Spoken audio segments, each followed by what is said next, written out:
We have one more comic for the evening. Some people know him as The Thickness. Ladies. Some people know him as the director of this show. And I'm happy to say that I know is my friend. Big round of applause for Grisby, everybody.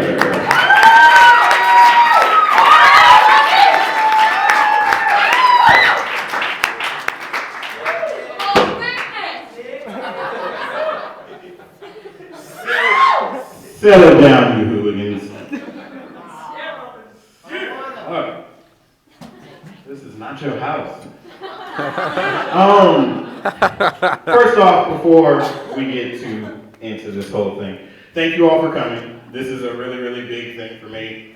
HIV prevention has been a part of my life for the past 10, well, really more like the past 16 years. We've been learning about it. We've been trying to find cures, ways to prevent things, and taking money from white people is the best way to prevent any disease. Thank you. That's not just me glad that you gave money, that's also me asking you to give more money. I know some of y'all got money. Not ones and fives, 10s and 20s, people. So, before I get started with my actual set, because it's my show and I do whatever the hell I want here, I'm gonna tell you a joke I wrote yesterday. It goes a little something like this. I came to realize after talking to a female friend of mine the other day that you young ladies forget to take birth control pills every once in a while. Oh yeah, it just went there.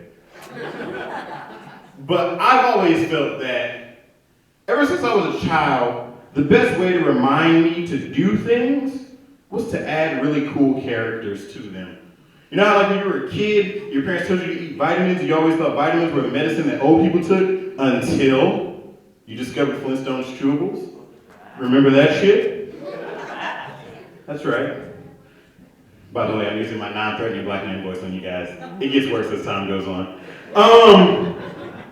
I feel like women would remember to take their birth control pills if birth control pills were chewable, first of all, and were shaped in the shape of things that women between the ages of 21 and let's say 60 like.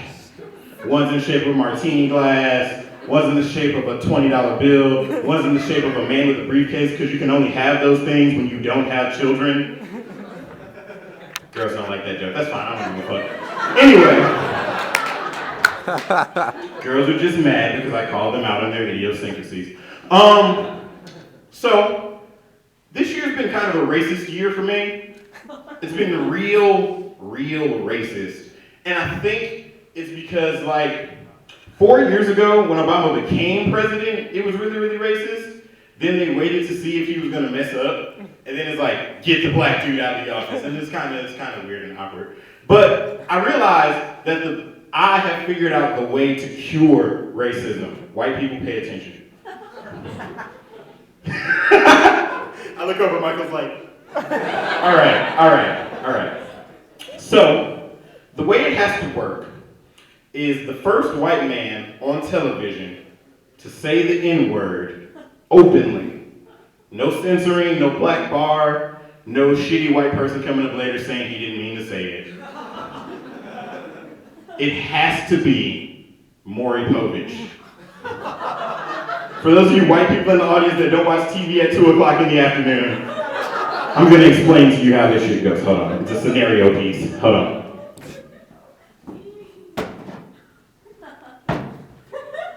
So, here's the setup. Maury Povich is doing one of his paternity test shows because that's all he does anymore. He has this girl. Her name is LaQuasia. She has 3 men on stage to see who's the father of her little son, Travion. Tyrone, Terrell, and Travis. All of them have Haiti braids. And Maury, they do the DNA test, everyone's ready, because it's all like a bunch of white people in the audience. So I really think like Maury is also helping racism, so because it's how like white people see black people and think how they actually live. But Maury says, none of the men are the father. She gets up, goes in the back, does her early girl cry. All the men are on stage doing the cat daddy and dancing and shit because they ain't got to pay no child support. And then Maury just looks at the camera as the white people go crazy laughing at the poor little black people. And Maury just goes, these niggas are crazy. I wouldn't be mad. I'm from the ghetto. I would not be mad. I'd be like, Maury, niggas be crazy. I had to move this other way. This is going to be distracting. So, Facebook. Segues. I hate. I abhor. I want to hate crime. Facebook. Like, I want to wear a white sheet with a cross in front of Facebook's house and tell it to get out of my neighborhood. I hate Facebook. That wasn't a joke. I hate Facebook because the more Facebook exists, the dumber people get. Remember, in 2006, when I first got my Facebook, I'm dating myself, I had to have a college ID, which means you had to have some semblance of an education to have a Facebook. Now, you can be 12 and retarded. Or 47 and retarded old people, because whatever old people say about young people on Facebook, they're just as dumb. Who plays Facebook games? Come on, man. Get a life. But the reason why I hate Facebook so much is because something in the blood of people between the ages of 10 and 47, because you said you were 47, when the internet tells you to do something, you do it. You don't think to do it, you just do it. So, my friend Jordan, a Caucasian girl, or as we call them back in the hood, snow bunnies.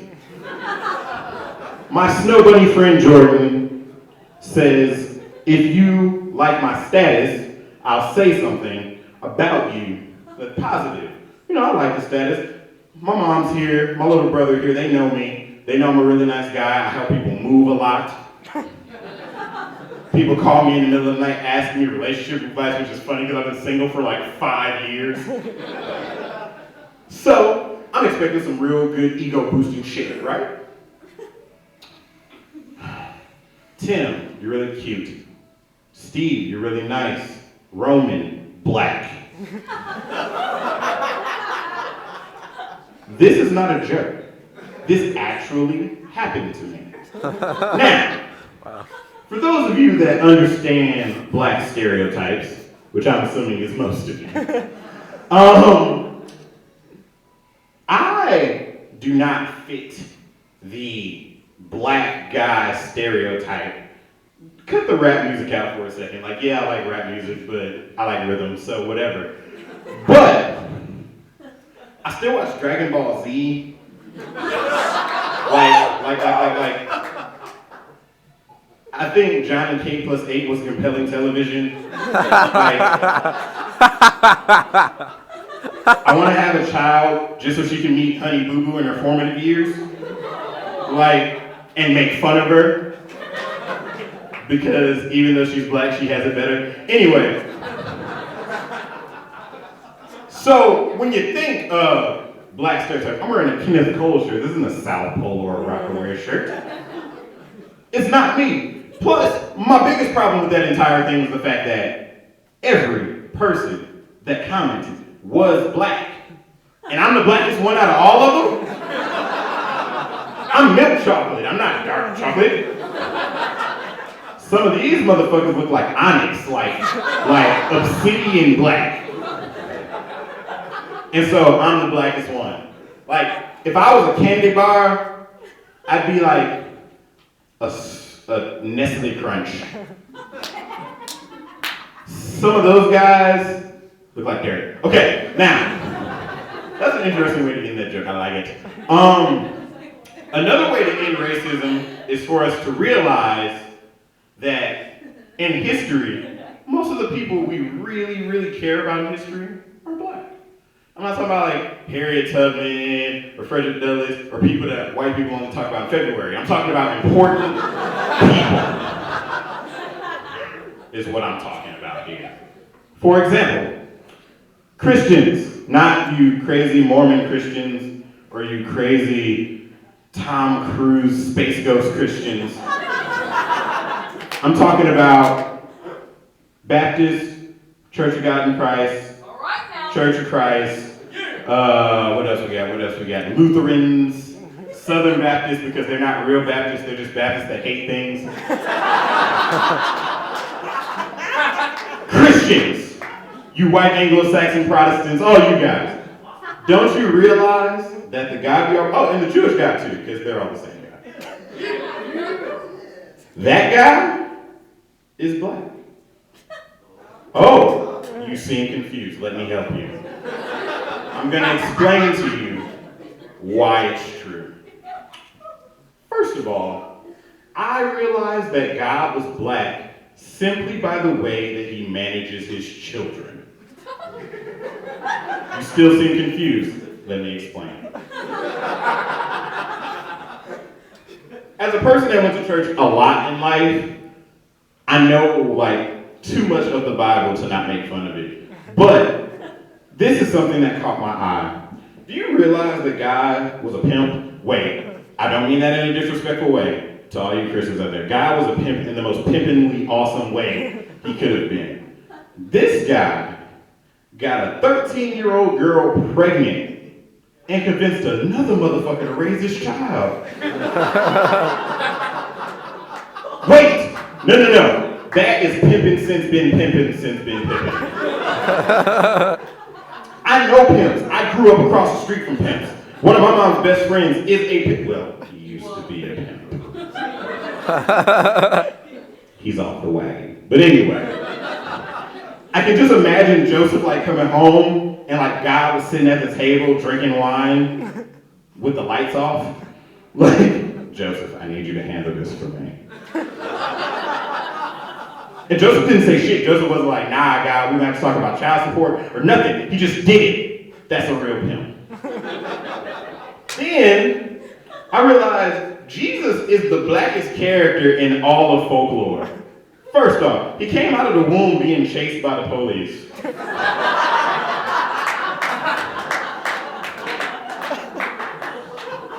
I've been chased by the police. That's real.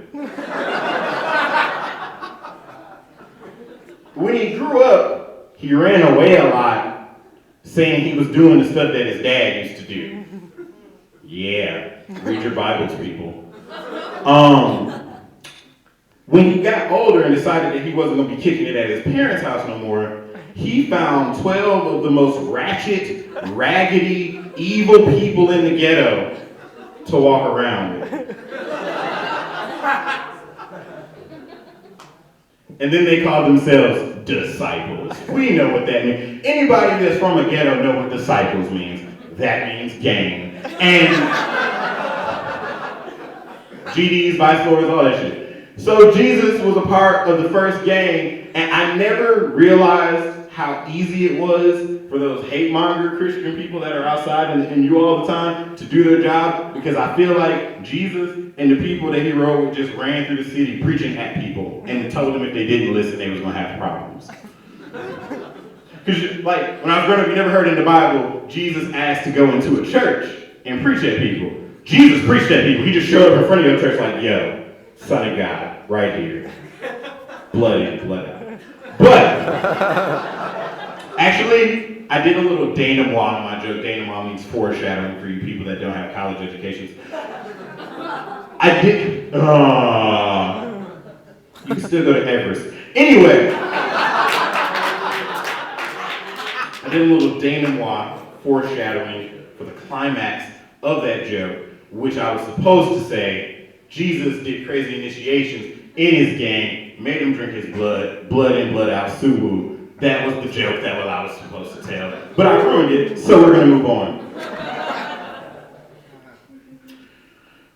This one's sad, guys. This one isn't funny at all. The other day, I was watching CNN, as I do every day, and the mother of my children, Stacey Dash, got on TV and said she was a Mitt Romney supporter. Heartbroken. You don't even understand. I am heartbroken. But then I realized that I'll probably never meet Stacey Dash, and she's like 50. And like, even if I did like meet Stacey Dash, she probably had like a long list of black Jews that were before me. Cause like, I didn't realize who she was in my formative years. So I just realized that like, in my sexual fantasies about her, I just have to like, liberally, democratically get back at her for shit. So, like, oh, you support Romney, you only get 47% of this dick.